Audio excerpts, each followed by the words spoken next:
एक शादीशुदा लड़की होकर भी इसने मेरे नाम का टैटू अपने हाथों में बनवा दिया और ये नेपाल से, और इसकी वजह से इसको बहुत गालियां गलौज में दुनिया कुछ लोग कर रहे हैं। बट कोई बात नहीं, थैंक यू। बट ऐसा आपको नहीं करना चाहिए।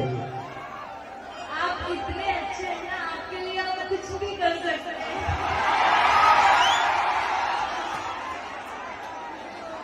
तो इससे पहले आप जो नेपाल आए थे बहुत बुरा लगा था जो हुआ, और अभी देखिए कितना प्यार करने वाले हैं आपको, और आपके जैसा कोई नहीं है मेरे नजर में। तो थैंक यू सौम्या, दिल से थैंक यू। बट अपना ख्याल रखना, ऐसी दीवानगी भी ठीक नहीं है, क्योंकि आपके पीछे अपना परिवार है।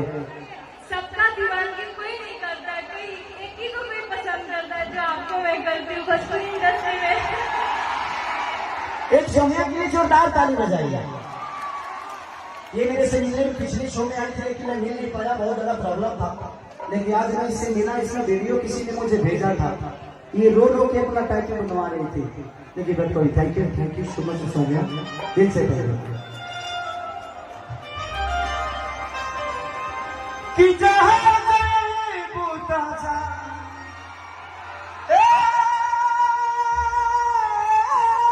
सनम देखे जिंदगी भखा दिल को थम जब सोचा हमारा बारे में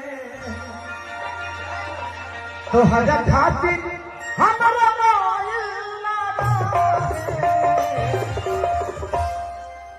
प्यार कल बरस के कायल न रहे, भुला गइलू ऐसे जैसे भाइल न रहे।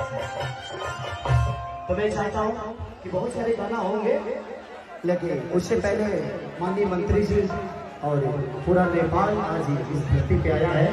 मुझे लगता है कि आधा नेपाल तो आ ही गया होगा यहाँ पे। एक बार हाथ उठाइए तो देखो कितना नेपाल आया है। सर यहाँ से कोई टिकट ले दीजिए, मैं भी मंत्री बन जाऊंगा। अगर मैं यहाँ से अगर इलेक्शन लड़ूं तो वोट दोगे मुझे?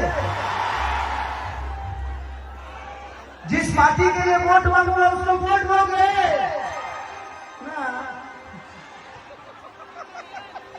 अच्छा, मुझे अगर वोट देना होगा तो दोगे? बाप रे बाप, जब मैं आऊंगा तो बांस फिर तोड़ोगे? अगले बार घर तोड़ना, बांस और मत तोड़ना। Thank you so much. मैं चाहता हूँ कि जो एंकर है कहाँ है? आप कौन बुलाएगा मंत्री जी के स्वागत के लिए? कौन बोलेगा? आइए आप लोग 5 से 10 मिनट वेट करिए। हमारे भोजपुरी की सबसे बड़ी स्टार जिन्होंने अपने जीवन